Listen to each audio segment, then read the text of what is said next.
Welcome to FedScoop TV. I'm Wyatt Cash, and we're here at the IT Modernization Summit. And joining me today is Don Parente. Don is Assistant Vice President for Technical Sales at AT&T. Welcome to the program. Thank you so much. So we're talking today about IT modernization, and you work with a number of agencies. What are some of the current barriers you see agencies still facing in their efforts to modernize their IT systems? Well, I mean, I think the obvious is always funding. You know, if you look at some studies show that 80% of IT funding goes towards servicing the old platforms. Yes. So when you have limited resources to make the investments, it certainly creates some challenges. The other thing is, let's face it, government's a 24/7 operation. So, you know, they can't just close for remodeling. They got to make the changes and modernize, as they say, you know, rebuild the plane in flight. And that's not an easy thing to do. And if you think about the job that CIOs have in that environment, what kind of things can they be doing, or are you seeing them doing, to enable their teams to try to move towards transformation? Yeah, I mean, I think the key really is training. You know, we see it across the industry, even at AT&T. There's a substantial effort in training the workforce and retooling. Because let's face it, the new world's going to be a lot more automated in the modernized world, much more software-centric.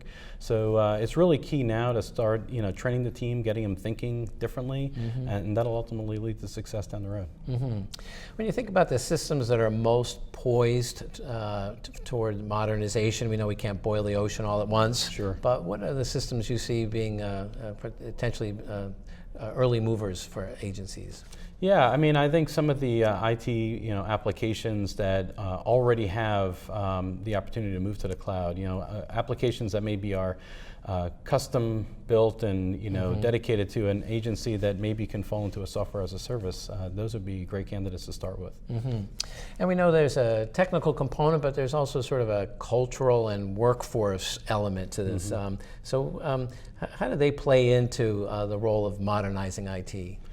Yeah, I mean, you know, I think, you know, a good CIO always sort of manages to the culture of the team, and, you know, it's a journey. And I think, like all organizations, even IT organizations will sort of evolve over time. The culture will change over time. But you know, sometimes you just embrace the culture and leverage the strengths of the culture too.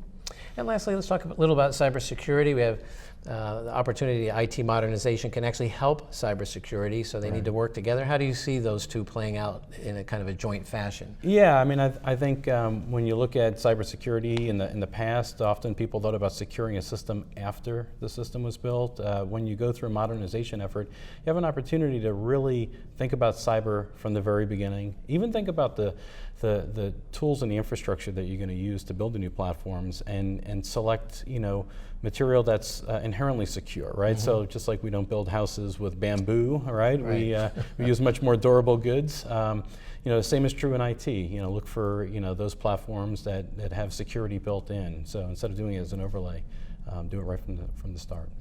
That sounds great. Well, Don Parente, thank you so much for taking a few minutes to join us today and sharing some of your insights with us here at the IT Modernization Summit. Thanks so much. Yep, Really appreciate it. Bye-bye. I'm Wyatt Cash with FedScoop TV. Thanks for watching.